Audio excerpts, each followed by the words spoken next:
so glad to be back here with all of you. It feels amazing. How does everybody feel about convention so far?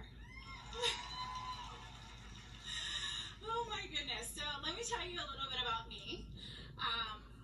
Can we go back one? Sorry. So I'm a nurse practitioner by trade. I worked in the ICU for 16 years. I'm also a certified wellness practitioner and a dōTERRA Diamond. Thank you, dōTERRA. I quit my part-time job in the ICU 3.5 years ago. Yes, clap for that. Come on, guys. You guys, I'm here today to talk to you about the least likely thing that I would talk to you about if you had talked to me 8 years ago.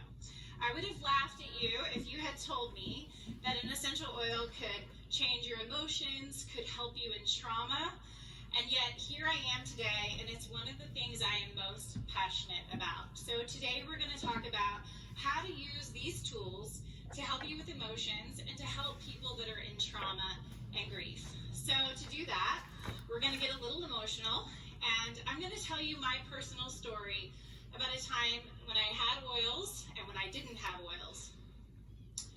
So this is my brother, Stephen, my baby brother. In the 9th grade, he sat in his literature class and watched the Twin Towers fall 20 years ago.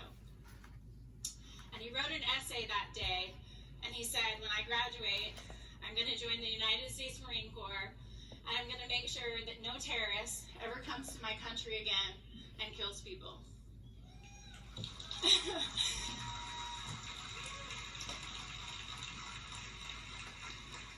And he did just that. 4 years later, he graduated from high school and he joined the United States Marine Corps, and that's him. So he graduated, hoorah, he graduated, and in July of 2006, he left for Iraq. I was in the middle of graduate school to become a nurse practitioner, and 10 weeks after he was there, I got a call that he was missing. So you can see him there. He was the saw gunner in the turret of the Humvee.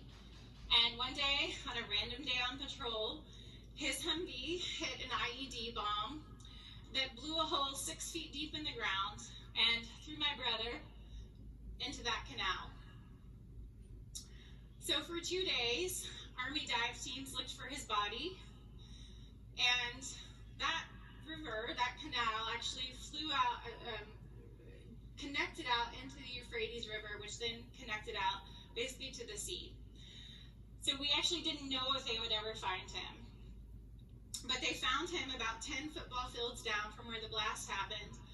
His Psalm 91 bandana was still on, and his helmet was still on, and it had hooked on a branch. And so they brought him home, and we flew to Dover Air Force Base to the mortuary to make sure that we were there. Sorry. When he hit American soil. That picture that you see there with him is my nephew David. And I think the hardest part about going to Dover Air Force Base, it's a very strange experience to know someone you love and then watch them being loaded into a van in a box. But the hardest part for me was watching David, my 8-year-old nephew, in that moment, knowing that his best friend, his hero, who he looked up to and loved, was gone from his life. And how do you explain that to an 8-year-old child? What's happened? The horror of the world, the trauma of the world. That, to me, was what stuck with me that day. And what ensued for me was really emotional devastation. I was in graduate school, so I had to kind of keep going. I was placed on 5 pharmaceutical agents, and you mix that with some alcohol here or there, and I was very numb. I was 26 years old, and I was overtly suicidal at times. But no one knew it because I had to go to school, and I had to finish because I had to honor his life in that way, right? And you guys, it was 2006. dōTERRA had not been born. I had no tools in my toolbox. So fast forward, that's my son. to 2014 when Julie Davey, my graduate school instructor and my current upline, introduced me to essential oils. And I was really curious, but I was very skeptical because I was steeped in modern medicine, right? So I started studying them, and I started studying the impact on the brain and our emotions. Well, fast forward 3 years later, that little boy, my nephew David, grew up and announced one day that he was going to join the United States Marine Corps.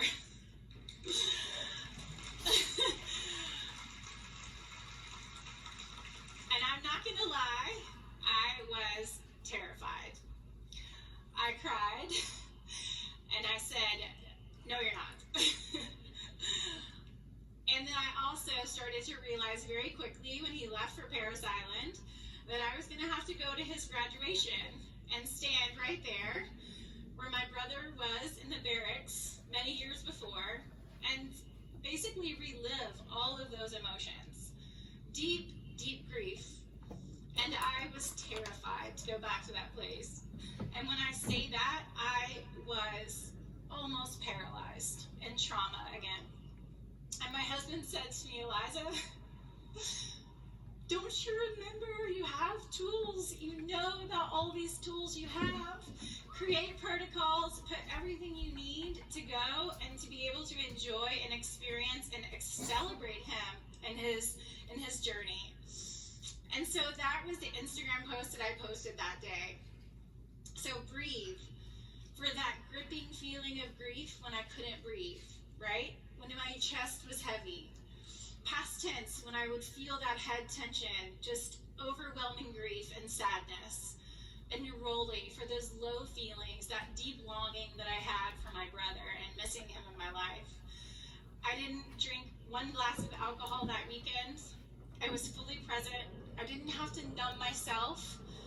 And I didn't numb out my feelings. I experienced them, but I was able to be fully present. And it was a completely different experience.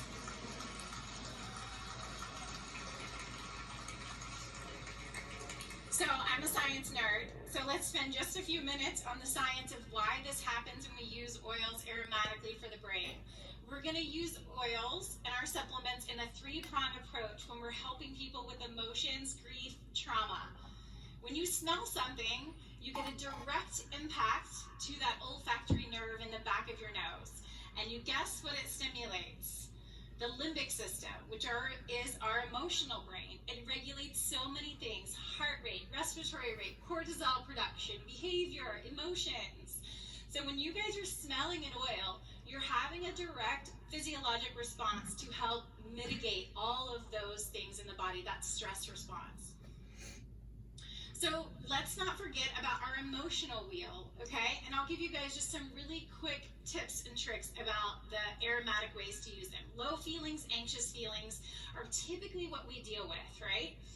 So when we're talking about low feelings, we want to sort of go to the other side of that, right? So we use citrus oils, lots of citrus, lots of tree oils. So look at elevation, citrus bliss, cheer, motivate. When you or people you're helping are struggling with those anxious feelings, right? We need to kind of calm the body's stress response that's happening. And we're going to go to our peace blend, our console, forgive, adaptive, balance, serenity. And who has opened the new, I'm going to say it wrong, Hygge, right?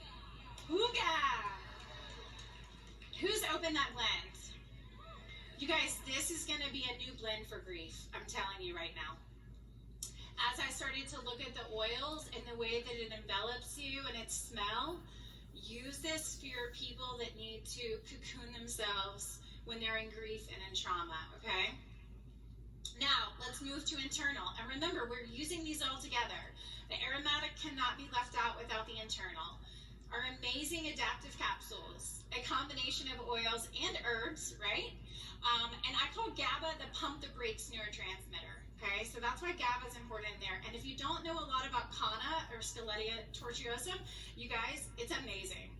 It works as an herb to uplift those feelings without giving you any sort of sedative effect, okay? Not making you sleepy. Very important.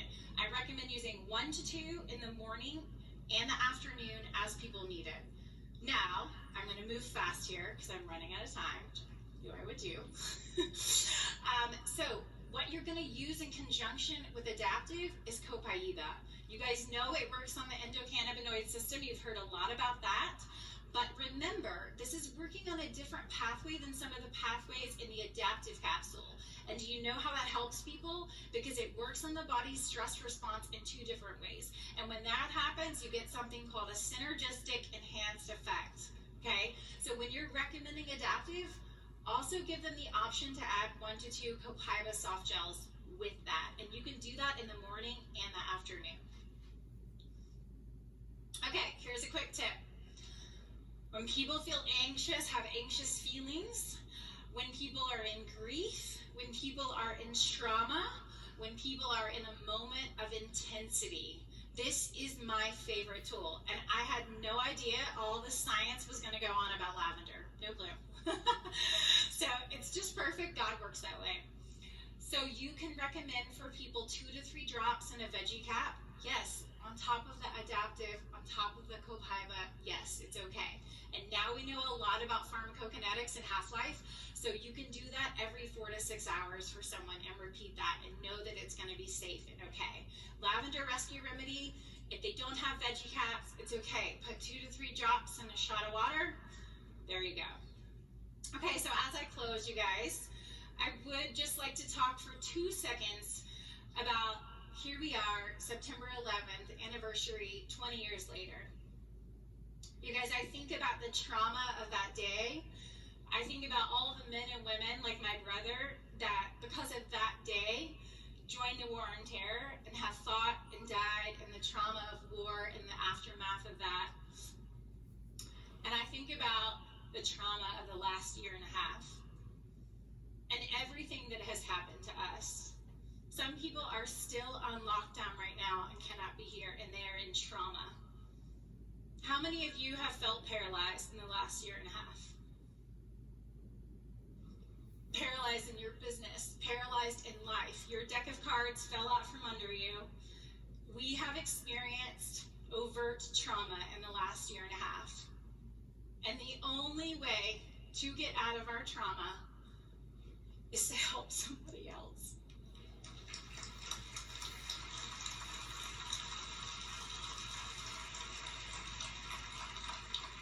I think about myself as that 26-year-old girl and how her life might have been different if she had had these tools.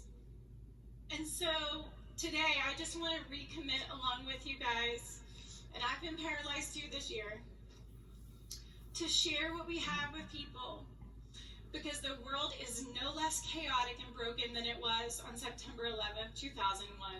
In fact, I think it's maybe more chaotic now. And people will always experience divide, grief, loss, trauma, divorce. And if we don't share what we have and what we've been given, who will?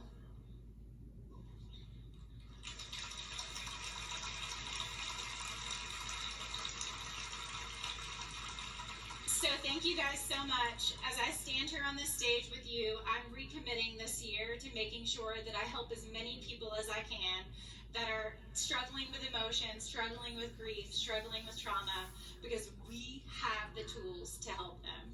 Thank you guys.